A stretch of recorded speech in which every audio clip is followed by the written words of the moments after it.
Sans citation d'Épictète, une production de la Compagnie du Savoir, interprétation Patrick Blandin, réalisation Patrick Martinez-Bourna.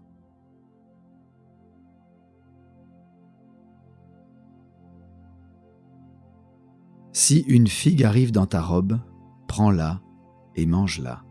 Il t'est permis de faire assez de cas des figues pour cela. Mais quant à me baisser, quant à faire tomber quelqu'un, ou me faire renverser par lui, quant à flatter ceux qui ont leurs entrées, la figue n'en vaut pas la peine, non plus qu'aucun de ces biens que les philosophes m'ont appris à ne pas regarder comme des biens.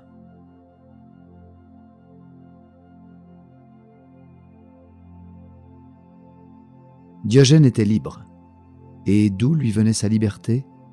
Non pas de ce qu'il était né de parents libres, il ne l'était pas, mais de ce qu'il était libre par lui-même. Il s'était débarrassé de tout ce qui donne prise à la servitude. Il n'avait rien dont il ne pût se détacher sans peine. Il ne tenait à rien que par un fil. Si vous lui aviez enlevé sa bourse, il vous l'aurait laissée plutôt que de vous suivre à cause d'elle. Si sa jambe, si son corps tout entier, et si ses parents, ses amis ou sa patrie, même chose encore. Il savait en effet d'où il tenait tout cela, de qui il l'avait reçu et à quelles conditions. Quant à ses vrais parents, les dieux, et quant à sa véritable patrie, jamais il n'y aurait renoncé.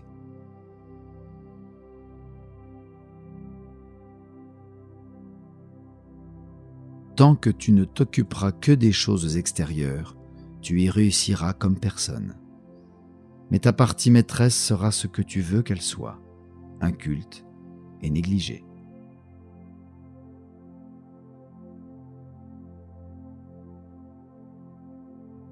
Cherchons nos biens nous-mêmes, autrement nous ne les trouverons pas.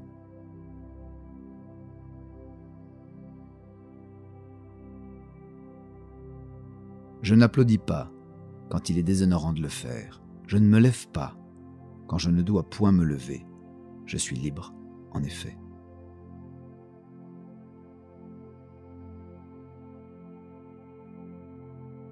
Ne demande point que les choses arrivent comme tu les désires, mais désire qu'elles arrivent comme elles arrivent, et tu prospéreras toujours.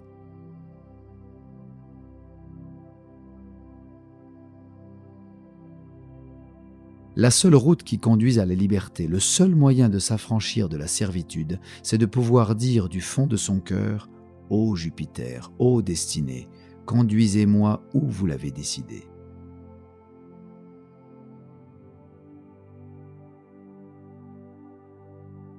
C'est une malédiction pour les épis de ne pas être moissonnés, et ce serait une malédiction pour les hommes de ne pas mourir.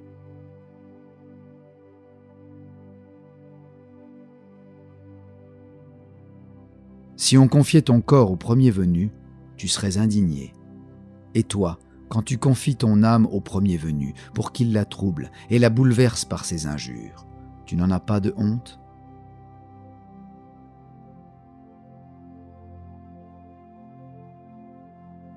Si tu désires quelque chose qui ne dépende pas de nous, infailliblement, tu ne seras pas heureux.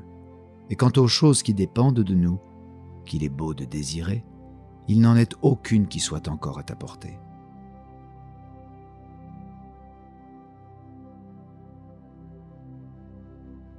Quiconque se soumet de bonne grâce à la nécessité est sage à notre avis et sait les choses divines.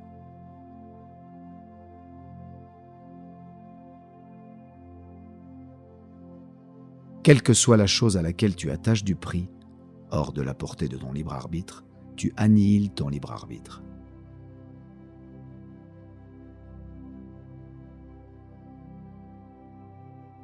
Quand on tombe dans ce qu'on a en aversion, on est malheureux.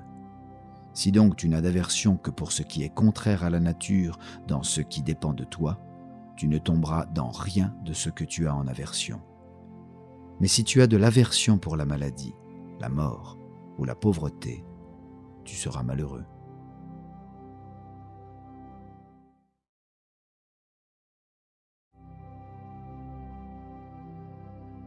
C'est le fait d'un ignorant d'accuser les autres de ses propres échecs.